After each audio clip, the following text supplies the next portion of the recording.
সরকারি খরচ কমাতে নানা ধরনের পদক্ষেপ নিয়েছে ডোনাল্ড ট্রাম্প প্রশাসন, যার মূল দায়িত্ব পালন করছে ইলন মাস্ক। শুক্রবার প্রায় 10,000 কর্মীকে ছাঁটাই করা হয়েছে। এসব কর্মী ফেডারাল জমি পরিচালনা থেকে শুরু করে সামরিক প্রবীণদের যত্ন নেওয়া পর্যন্ত বিভিন্ন বিষয়ে কাজ করতেন। জানা গেছে, স্বরাষ্ট্র, জ্বালানি এবং ভেটেরানস অ্যাফেয়ার্স, কৃষি, স্বাস্থ্য ও মানবসেবা বিভাগের কর্মচারীদের চাকরি থেকে অব্যাহতি দেওয়া হয়েছে। মূলত প্রবেশনারি কর্মীদের লক্ষ্য করে পদক্ষেপ নেওয়া হয়। ট্রাম্প ও ইলন মাস্ক আরও 75,000 কর্মীকে স্বেচ্ছায় চলে যাওয়ার প্রস্তাব দিয়েছেন, যা 2.3 মিলিয়ন বেসামরিক কর্মীর প্রায় 3%। ট্রাম্প বলেন, ফেডারেল সরকারের আকার অনেক বড় হয়ে গেছে।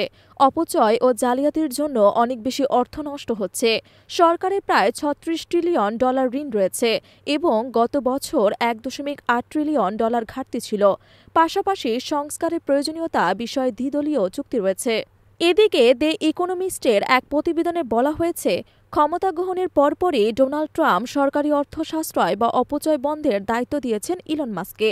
এজন্য সরকারি দক্ষতা বিভাগ নামের একটি সংস্থা দায়িত্ব দেওয়া হয়েছে তাকে।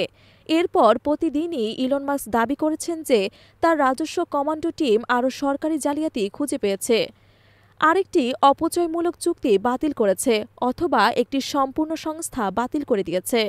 বিশ্বের অন্যতম শীর্ষ ধনী মাস্কের বল প্রয়োগের মানসিকতা নিয়ে প্রশ্ন তুলেছেন সমালোচকেরা। প্রেসিডেন্ট ট্রাম্পের কার্যক্রমের ওপর তিনি ব্যাপকভাবে প্রভাব বিস্তার করেন।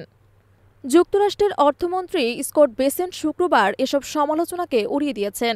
মাস্কের ডিপার্টমেন্ট অব গভর্নমেন্ট ইফিসিয়েন্সিকে আর্থিক নিরাপত্তার সঙ্গে তুলনা করেছেন। বেসেন্টের দাবি, এই বিভাগের কর্মীরা বিভিন্ন সংস্থায় গিয়ে নিরক্ষরতার সঙ্গে কাজ করছেন। মাস্কের সমর্থকরা বিশ্বাস করেন যে প্রযুক্তিগত অভিজ্ঞতা ও নিছক ইচ্ছাশক্তির মাধ্যমে তিনি ফেডারেল ঘাটতি এমনভাবে কমাচ্ছেন যা বছরের পর বছর ধরে রাজনীতিবিদদের নজরে আসেনি। কিন্তু এ ব্যাখ্যায় একটি স্পষ্ট ভুল রয়েছে, কারণ সরকারি তথ্য পর্যালোচনা থেকে দেখা যাচ্ছে মাস্কের প্রচেষ্টা ব্যয়ের ক্ষেত্রে খুব কমই প্রভাব ফেলেছে।